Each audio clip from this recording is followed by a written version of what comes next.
ادب اور عشق رسول صلی اللہ علیہ وسلم کی روشنی سے بھرپور ایک نام حفیظ طائب، جنہوں نے اردو نعتیہ شاعری کو ایک نیا جمال، نیا وقار اور ایک نئی روحانی گہرائی عطا کی۔ وہ 14 فروری 1931 کو پشاور میں پیدا ہوئے، جن کا اصل نام عبدالحفیظ تھا۔ ان کا شمار ان خوش نصیب شعراء میں ہوتا ہے جنہوں نے نعت کو محض صنف سخن نہیں بلکہ ایک عبادت کا درجہ دیا۔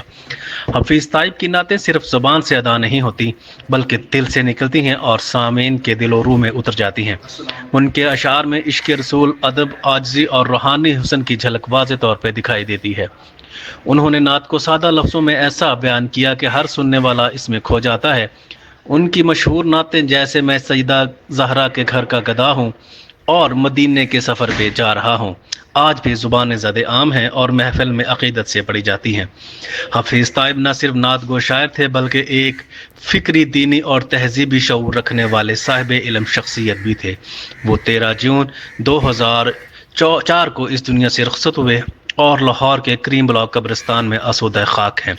حفیظ طائب تو اس دنیا سے چلے گئے مگر ان کا کلام آج بھی زندہ ہے اور ہر عاشق رسول کے دل میں، ہر محفل نعت میں موجود ہے۔